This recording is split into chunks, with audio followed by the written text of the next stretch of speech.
Sungguh kasihan nasib ratusan pedagang kecil di Kota Padang Sidimpuan yang pada Rabu, tanggal 23 November tahun 2022 siang, digusur oleh tangan-tangan kekuasaan. Pedagang kecil itu, lantas menggeruduk kantor wali Kota Padang Sidimpuan guna mengadukan nasibnya. Ratusan pedagang tersebut datang pada pukul 12 waktu Indonesia Barat di kantor wali Kota Padang Sidimpuan. Kaum ibu yang mendominasi mayoritas pedagang sayur mayur di Jalan Tamrin itu membawa barang dagangannya ke kantor wali kota di Jalan Sudirman akhir 50 tahun. Salah satu pedagang, kepada wartawan menyebutkan pihaknya merasa sangat dirugikan sebab tidak bisa berjualan setelah pejabat dan ASN sekota Padang Sidimpuan berkumpul di Jalan Tamrin membersihkan lapak dagangan mereka. Kami makan dari sini bang, hari ini ribuan ASN di sini sepertinya memang niat menggusur kami semua. Kata mereka, perintah wali kota. Makanya kami ke kantornya meminta penjelasan, ungkapnya. Akhir melanjutkan, untuk hari ini dirinya merugi ratusan ribu, sebab gula dan sayur miliknya tidak bisa dijual dan terbuang sia-sia. Gula saja bang semalam saya bawa 50 bungkus. Kalikan abang aja 20 ribu. Udah berapa itu? Belum lagi kebutuhan lain yang membusuk, imbuhnya. Senada juga diucapkan Mas Diah, bahwa dirinya sudah bertahun-tahun berjualan di Jalan Tamrin. Ia bingung, jika digusur harus pindah kemana. Sedangkan saat ini, ia belum punya modal menyewa kios.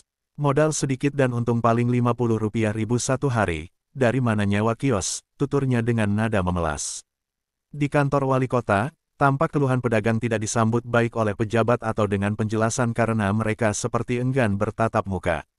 Hingga kini, pedagang masih berkumpul meminta penjelasan wali kota. Terpisah, salah satu praktisi hukum yang juga advokat, Sahor Bangun Ritonga, SH, mengaku bahwa dirinya bersama beberapa rekannya sesama pengacara akan tetap membela hak-hak PKL di Jalan Tamrin. Menurutnya, jika memang hendak lakukan penggusuran, pemerintah jangan secara sepihak. Namun, pertimbangkan dahulu dengan matang sebelum berbuat, karena secara sosial para pedagang kaki lima perlu makan, untuk menghidupi keluarga mereka. Cari tempat yang lebih layak dan pantas. Tata mereka dengan mengedepankan kemanusiaan. Kemudian, relokasi pasar Almahera bukan solusi tapi beban masalah baru buat para PKL karena kiosnya terlalu mahal. Apalagi, sebagian mereka menjual secuil sayuran, tomat, dan bawang dan sejenisnya, pakai hati nurani dalam menghadapi masyarakat, jangan digunakan dengan cara-cara orde lama, jelas Sahor. Ia melanjutkan ibarat dua sisi mata uang, keberadaan PKL juga memiliki sisi positif seperti menjadi alternatif lapangan kerja sehingga mengurangi pengangguran. Oleh karena itu, PKL harus mendapatkan perhatian serius dengan penanganan khusus.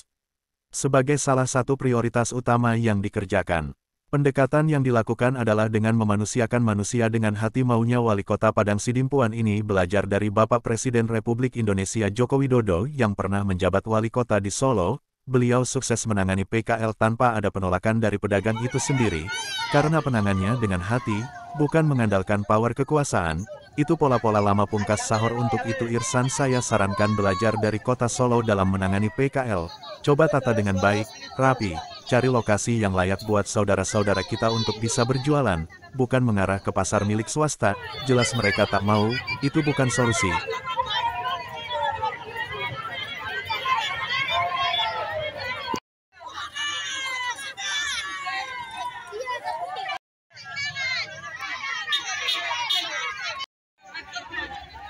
Dr. Rasman Arif Nasution, mengingatkan wali kota Padang Sidimpuan, Irsan Effendi Nasution, agar jangan sampai pedagang kaki lima PKL menjulukinya sebagai Bapak Penggusuran, jangan sampai orang bilang wali kota ini Bapak Penggusuran.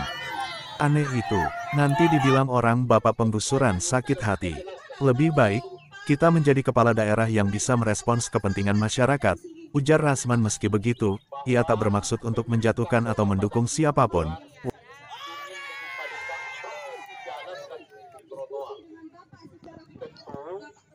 Bapak Ibu, kami memfasilitasi Bapak Ibu untuk berjualan di pasar-pasar yang sudah ada, tidak lagi di jalan dan tidak lagi di trotoar.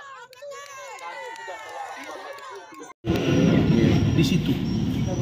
Ya, tahun 84 sampai 90 saya itu ikut dengan ayah saya jual ayam 5 ekor pinggir dan ikut yang digusur-gusur. Masa iya Irsan sampai sekarang nggak bisa beresin itu, bingung saya. Di Solo dan saya di beberapa kota lain, saya udah keliling Indonesia, nggak usah mancanegara. Saya sekolah, saya lihat di Singapura, saya lihat di Malaysia, di Brunei, di Filipina, ya. Saya lihat sendiri, ya maaf, di Jepang dan lain-lain. Gini, ini kan pedagang kaki lima. Tadi malam saya lihat ada beko banyak di situ. Saya datang, orang pada ngadu ke saya. Begini, kepala daerah punya dana pajak, ada pajak. Dan pedagang kaki lima ini adalah orang yang mencari nafkah karena tidak mampu membeli lapak. Iya dong. Nah, menurut saya ini dari tahun ke tahun nggak selesai. Nanti kalau kampanye pilkada, pilih saya tidak akan penggusuran. Faktanya lain. Jadi itu idealnya begini. Ini bahu jalan. Itu dirapikan, bos, seperti Jakarta Pak Anies. Oke. Kemudian Pak Wali itu tinggal panggil. Apa itu? Dinas Pasar. Tinggal panggil keuangan dan aset daerah. Satpol PP. Lu hitung itu berapa banyak di situ yang pedagang kaki lima yang dianggap liar itu. Saya kira nggak nyampe 1000 itu. Menurut saya ya, nggak nyampe 1000 itu, bos. Kalaupun mutar ya, dari Bank BN ini mutar, bener kan? Itu maksud kalian kan? Sampai yang dulu ada bioskop itu, yang dulu mutar sana sampai sini. Katakanlah 1000 gitu. Dibuatkan kayak satu tempat mereka jualan itu sama gitu ya, kasih rami. Nah itu kok saya lihat tenda biru. Itu kalau dipercantik keren loh, bos. Terus pemerintah di situ juga buat tata bagus, diajak DPRD, dilihat. Ini jangankan itu, bangunan itu aja sakit kepala saya, bos. Itu kalian foto. Itu kan merusak keindahan kota. Dan harus ditanya masalahnya apa. Kenapa? Karena Sidimpuan ini adalah sentral dari 5 pemerintah daerah. Ini nggak main-main, bos. Jadi menurut saya, Irsan kok sebagai kepala daerah tidak sensitif. Jangan sampai orang bilang kita sebagai bapak penggusuran, aneh itu. Nanti dibilang orang bapak penggusuran sakit hati. Iya. Lebih baik kita jadi kepala daerah yang bisa merespon kepentingan. Saya nggak ada mendukung siapapun ya, walaupun ini mau pilkada. Tapi ya, beliau sahabat saya, bilang kawan saya. Tapi kalau menurut saya, tinggal di inventarisasi, kemudian dibuatin lapaknya bagus, kemudian kasih mereka kerja. Berapa sih dana yang dikeluarkan? Kan ada dana. Kenapa sih repot amat urusan itu? Tapi itu tadi, kepala daerah ini mungkin ya menikmati dengan mungkin ada fasilitas lain, tapi rakyat diabaikan. Nggak ada. Semua memang teman saya, Rusdi teman saya, sudah pernah ke kantor saya, saudara Irsan juga teman saya. Nggak ada kepentingan, dan saya nggak ada yang minat-minat kepala daerah ini. Jangan karena saya sering kemari nangani kasus kok saya sini. Nah, anak saya, keluarga saya nggak minat. Yang namanya jadi kepala daerah itu saya nggak ada.